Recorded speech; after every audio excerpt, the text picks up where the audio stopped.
Hello students, good evening. আজকের এই ভিডিওটিতে আমি তোমাদের সাথে সাজেশন ভিত্তিক কিছু প্রশ্ন আলোচনা করছি, যেগুলো আপকামিং যে কোনো কম্পিটিটিভ এক্সামসের জন্য গুরুত্বপূর্ণ।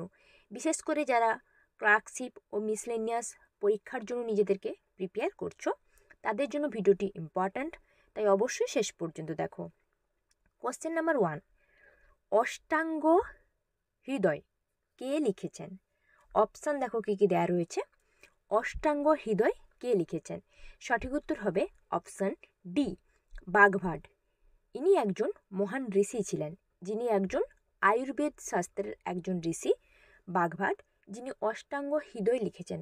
অষ্টাঙ্গ হৃদয় বলতে মহান ঋষি বাগভাট আয়ুর্বেদকে 8টি ভাগে ভাগ করেছেন, যেটি অষ্টাঙ্গ হৃদয় নামে পরিচিত।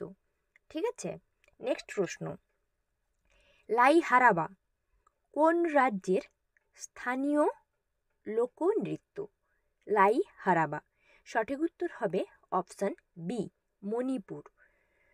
লাইহারাবা হচ্ছে মণিপুর রাজ্যের একটি লোকনৃত্য, যেটা পুরুষ এবং নারী ওরা মিলিত হয়ে একসাথে এই উৎসবটি সাধারণত মে মাসে ওরা পালন করে থাকে, যেটা উমাং দেবতাকে এই উৎসবটি ওনারা উৎসর্গ করে থাকেন। বিভিন্ন দেবদেবীর মূর্তি ধারণ করেন পুরুষ এবং নারীরা, এবং ওনাদের মতন করে এই নৃত্যটি ওনারা পরিবেশন করে থাকেন। নেক্সট প্রশ্ন। ব্রিটিশরা কাকে কায়সার ই হিন্দ উপাধিতে ভূষিত করেন? কাকে কায়সার ই হিন্দ এই উপাধিতে? সঠিক উত্তর হবে অপশন বি, মহাত্মা গান্ধী, যিনি মোহনদাস করমচাঁদ গান্ধী বা MK গান্ধী নামে পরিচিত। মূলত স্বাধীনতা আন্দোলনে মহাত্মা গান্ধীর যে ভূমিকা, ওই ভূমিকার উপর লক্ষ্য করে ব্রিটিশরা ওনাকে কায়সার ই হিন্দ উপাধিতে ভূষিত করেন। নেক্সট প্রশ্ন। কোন সংস্কৃত নৃত্যনাট্য প্রথম পরিবেশিত হয়? অপশান কী কী দেওয়া রয়েছে দেখতে পাচ্ছ? সঠিক উত্তর হবে অপশান ডি, কৃষ্ণগীতি। কৃষ্ণগীতি হতো মূলত কৃষ্ণের, ভগবান শ্রীকৃষ্ণের গল্পের একটি সিরিজ, যেটা মূলত 8টি সিরিজে বিভক্ত ছিল। কৃষ্ণের গল্প ব্যক্ত করে যেটা কৃষ্ণগীতি, এটি একটি সংস্কৃত নৃত্যনাট্য, যেটা 1665 সালে রচিত হয়েছিল। নেক্সট প্রশ্ন। চোল সিস্টেমে রয়্যাল অফ জাস্টিসকে কি বলা হতো? Royal of justice. অপশান দেওয়া রয়েছে দেখতে পাচ্ছ। সঠিক উত্তর হবে অপশান ডি, ধর্মাসন। মধ্যযুগে ন্যায় বিচার হচ্ছে খুবই কঠিন ছিল, ঠিক আছে?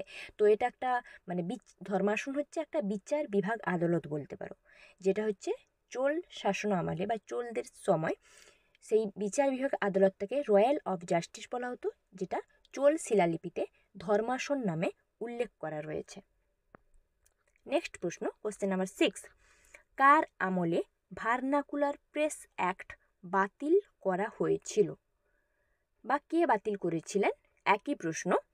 সঠিক উত্তর কি হবে? সঠিক উত্তর হবে অপশান বি, লর্ড রিপন।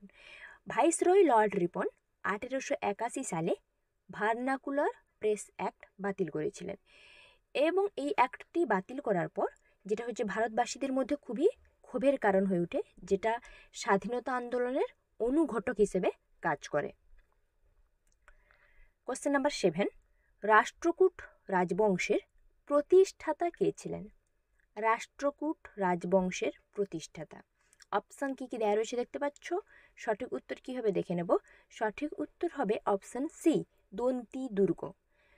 দন্তি দুর্গ যিনি রাষ্ট্রকূট রাজবংশ প্রতিষ্ঠা করেন, উনি মূলত চালুক্যদের পরাজিত করে রাষ্ট্রকূট রাজবংশকে প্রতিষ্ঠা করেছিলেন।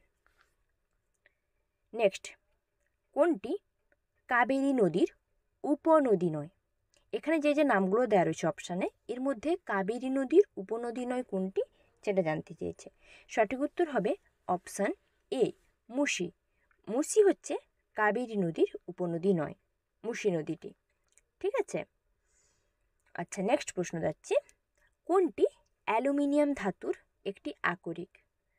অ্যালুমিনিয়াম ধাতুর আকরিক কোনটি? অপশানে যেগুলো দেওয়া রয়েছে তার মধ্যে অ্যালুমিনিয়ামের আকরিক কোনটি?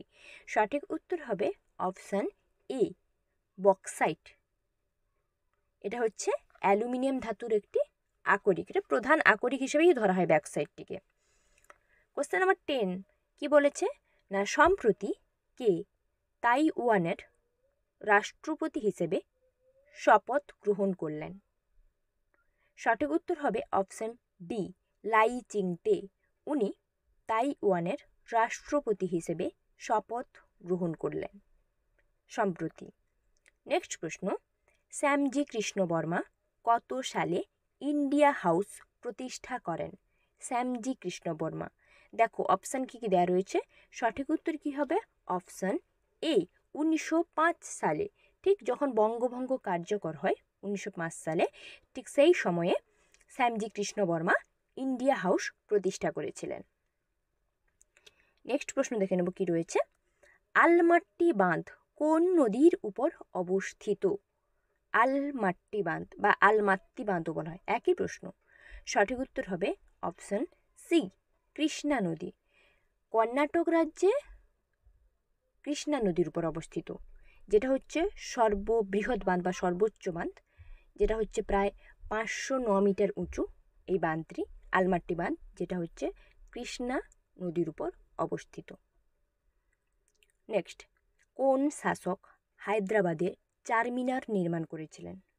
হায়দ্রাবাদে চারমিনার নির্মাণ করেছিলেন কোন শাসক? অপশান কি কি দেওয়া রয়েছে দেখতে পাচ্ছ, সঠিক উত্তর হবে অপশান এ মোহাম্মদ কুলি কুতুব শাহ। উনি 1591 সালে হায়দ্রাবাদে চারমিনার নির্মাণ করেছিলেন। মূলত বলা হয় যে 4টি স্তম্ভ এবং একটা জটিল এই যে খোদাই করা এই বর্গাকার আকৃতির চারমিনার, মনে হয় যে অনেকে মনে করেন ওনার স্ত্রী ভাগমতীর সম্মানে উনি নির্মাণ করেছিলেন। যদিও চারমিনার নির্মাণের আসল কারণ এখনও পর্যন্ত সঠিকভাবে জানা যায়নি। ভারতের সুপ্রিম কোর্টের মূল এলাকা ভারতীয় সংবিধানের কোন ধারায় সংজ্ঞায়িত করা হয়েছে কোন ধারায়? সঠিক উত্তর কী হবে অপশান সি 131 নম্বর ধারায় সুপ্রিম কোর্টের মূল এলাকা উল্লেখ করা রয়েছে সংবিধানের 131 নম্বর ধারাতে। কোনটি প্রাণী কোষের অংশ নয়? মানে যে অপশান দেওয়া রয়েছে এগুলোর মধ্যে প্রাণী কোষের অংশ নয় কোনটি, সেটা জানতে চেয়েছে। সঠিক উত্তর কী হবে দেখে নেব, অপশান ডি কোষ প্রাচীর। এটা হচ্ছে প্রাণী কোষের অংশ নয়। এছাড়া কোষের ঝিল্লি, নিউক্লিয়াস বা সাইটোপ্লাজম এগুলো হচ্ছে তোমার প্রাণী কোষের একটি অংশ, কিন্তু কোষ প্রাচীর প্রাণী কোষের অংশ নয়। ঠিক আছে, thanks for watching my video. এখনও যারা আমার চ্যানেলকে সাবস্ক্রাইব করোনি, নতুন নতুন কন্টেন্ট পাওয়ার জন্য চ্যানেলটিকে সাবস্ক্রাইব করো, ভিডিওটিতে লাইক কমেন্ট শেয়ার অবশ্যই করো, যাতে ক্রিয়েটাররা আরও বেশি করে মোটিভেট হতে পারে। এবং ভিডিওটিতে ভুল ত্রুটি থাকলে কমেন্ট বক্সে জানাও। এছাড়া তোমরা যদি অন্য কোনো কন্টেন্ট চেয়ে থাকো সেটাও আমাকে কমেন্ট বক্সে লিখে জানাতে পারো।